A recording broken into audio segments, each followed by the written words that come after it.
Hey, welcome to Toast Trick Taking Table. I'm Trick or Treat, and today we're covering a Trick or Treat trick taking card game. It's by John Barron, and it's on Kickstarter. So before any of the rest of the video, I just want to say, take this whole video with a grain of salt, or I guess in this case, a grain of sugar, because the publisher sent me this copy and this is sponsored. So again, take note of any bias. In fact, I want to start, because we're coming off the tail end of Short Story Month, with a small story. I love candy so much. I think I had more cavities than teeth growing up, and I probably can taste a few root canals right now. And what's interesting about even this right here, I was known for Tootsie Pops in college. I was very much the Tootsie Pop guy. I'd go to parties and I wouldn't bring alcohol, I would bring Tootsie Pops. It was like BYOTP, which when I shorten that, that sounds like toilet paper, which is not what I would bring to parties. But the one thing was I hated this flavor, and that's actually why this is here, because all the other Tootsie Pops are eaten because they're that good. Why would you eat chocolate flavored Tootsie Pop? Just eat chocolate Tootsie Pop. It's my main gripe. But so I would eat just thousands of Tootsie Pops. We'd buy them in bulk, and I would eat them and just sort out all the brown ones, so to the point where I didn't want to throw them away because it felt like a waste. So I'd put them in this jar. There'd be a huge jar of like these brown Tootsie Pops, and there'd be like, I want to say like hundreds of brown Tootsie Pops. People would come over and be like, what? And I tried to give them away and no one would take them. And at the end of, I think, 4 years of collecting brown Tootsie Pops, we even like went to the library and we're just handing away candy. And you might be thinking like, oh, college kids wouldn't take it because it's taking candy from strangers and they're smarter than that. That's not it. No one wanted that flavor. It's that bad. So I urge all candy makers to take out the worst flavors. I mean, even Skittles, take out the purple. What are we doing here? That's a whole tirade. Anyway, the game we're covering today, Best Candy on the Block. It's all about trick-or-treating, which I probably did until I was in college. I did it comically long. Just loved trick-or-treating. I'm getting into stories too much. Let's circle back. The hook to Best Candy on the Block is, let me pull out one of the cards here. The cards are multi-suited, so when you lead to the trick, when people follow, they can follow with one of the cards that are led.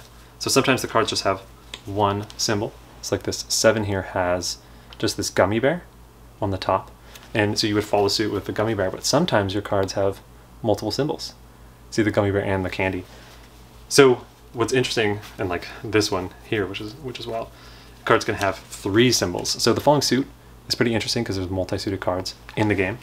But also, you get dealt, it's kind of like Wingspan, if you played Wingspan, but you get dealt kind of cards that denote what type of candy is your favorite. And so you'll be hunting for that type of candy in the trick, which is, I think, pretty thematic. We might all remember in those trick-or-treat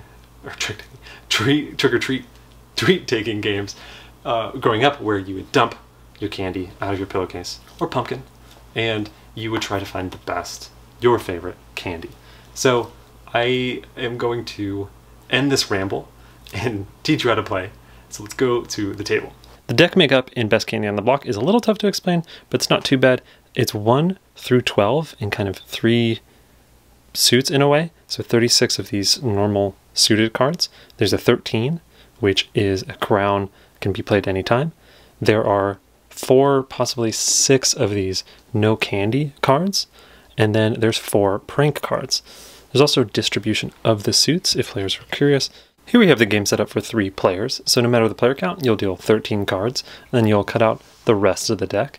The person to the left of the dealer will lead. Let's say it's Jellybean here. And so when they lead a card to the trick, as you can see, there's multiple suits on the card. So the players just have to follow suit with any of the symbols here. So let's go to the Tootsie Pop's hand. So Tootsie Pop can play any caramel, candy, or lemon symbol.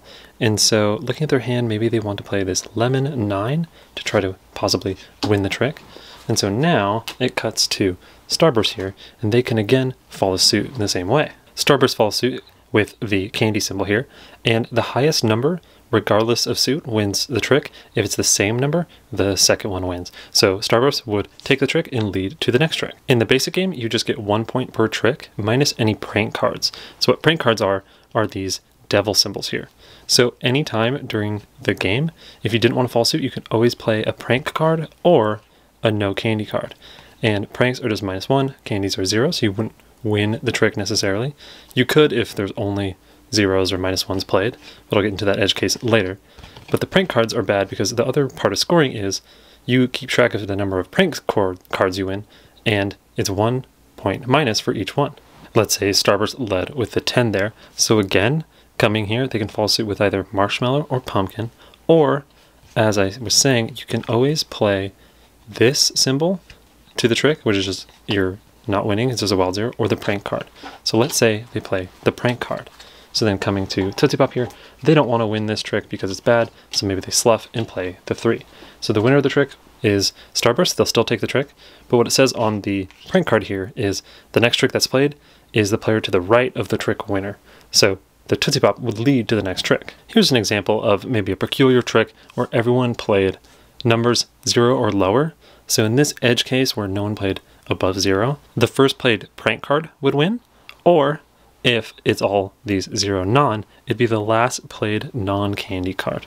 Jumping forward to the end here, again you get 1 point per trick, -1 per prank card. So Jelly Bean would got 6, -1 for 5. Over here, Starburst just got 5 tricks and no pranks, so they got 5 as well. And then coming over to the Tootsie Pop here, rightfully so, it looks like they lost, where they got 2 tricks but 2 prank cards, so they got 0 points. If they were to only get 1 trick and then 2 prank cards, you can't get below 0, so they would have also gotten 0 points in that case. Then depending on the game length, you could play a short game where it's to 13 points, or a medium, 22, or a long to 31. You see if anyone's hit that threshold, and if they have, that person wins, whoever has the highest points. If there's a tie, you count how many cards are in the person's win pile for the last hand. Whoever has the most wins, and if that's a tie, shared victory. And that's how to play the basic version of Best Candy on the Block. There's 2 advanced variants, and then there's the expansion, which I'll explain super quickly. The one advanced variant is called Don't Be Greedy, where you're trying not to take the most tricks, because then you'll get a stomach ache, and you'll get 0 points.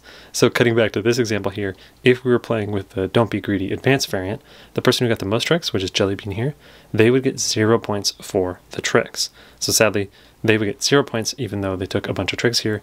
Starburst over here would still get 5, and then Tootsie Pop over here would, I guess, still get 0 because they got 1 -2. In the Don't Be Greedy variant, if players tie and get the same number for highest tricks, so 5 and 5, then they both still count. The next variant is called the Favorite Flavors variant. So this is where after you get dealt your 13 cards at setup, each player is going to get dealt 3 of these cards.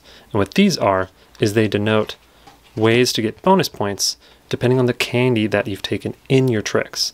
So as you can see here, the number denotes how many of that symbol show up.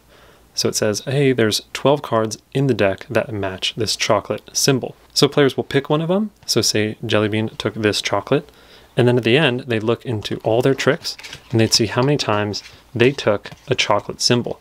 So, you know, if they're looking through the tricks here, this would be an extra bonus point because it does have a chocolate symbol on it. And the last bit to teach, which is the expansion, is a number of these play whenever you want cards. That's what the crown symbol is. And they have just different powers on them. Some of them are pretty easy to understand, like Grab Bag, where the cards after this one are just played at random. Pretty funny. Or this one where the winner just gets 1 bonus point. Sometimes it's the lowest number actually wins. Sometimes you draw 2 cards from the deck and kind of refill some of your hand or the Favorite Flavors cards. So they do different powers things. This one's like the winner isn't the highest card, but the card closest to the number 7.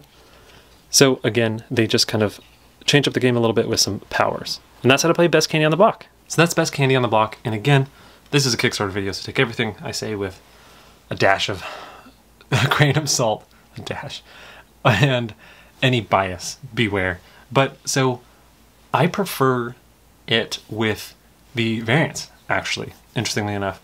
The original game probably isn't directed toward me. I think it's a little lighter, it's a little bit looser.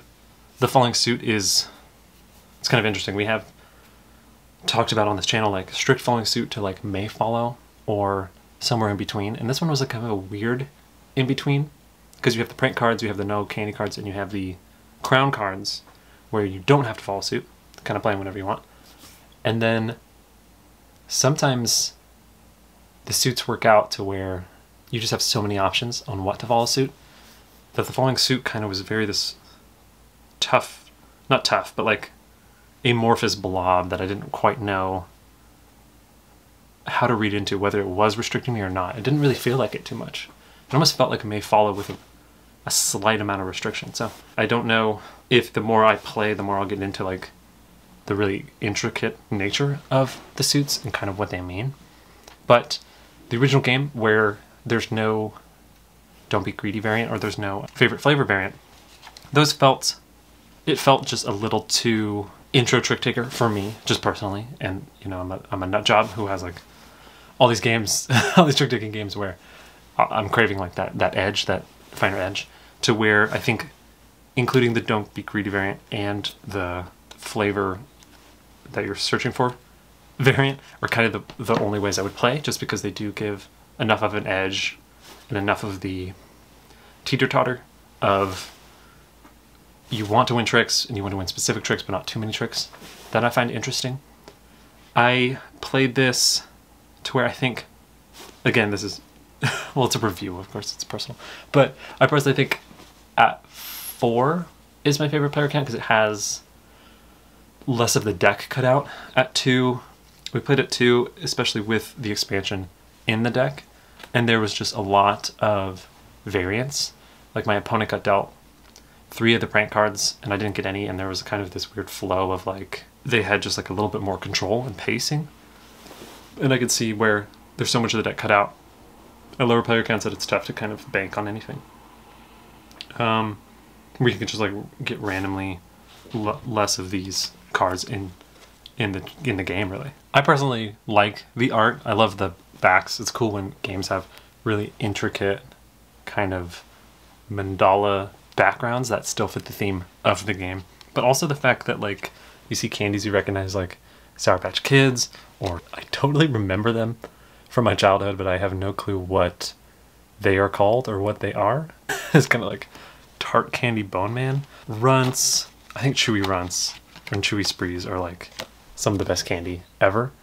And it's awesome to see sometimes just amazing jokes like pencils, like if you got pencils in your bag, or the classic Charlie Brown, I got a rock. I got a quarter. I got a rock. The symbols are clear. I think it has kind of a goofy nature because it is a little bit of a more whimsical, goofy game. I only played with the powers a little bit, but they seem fun. They were intuitive and everyone knew what was going on. I think they do add a nice amount of spice, especially because you can play them at any time, so you have to kind of be on your toes for them. So that is best candy on the block. And again, I think the trick play is a bit loose and that base game is maybe a little lighter for someone like me. But once you start adding the variants of trying not to get too many, and also you're hunting for a certain type of candy in the trick, it gives a nice teeter-totter to the game, and I think there's some interesting choices for sure in there. So if any of that sounds interesting, definitely check out the Kickstarter, and thank you so much for watching.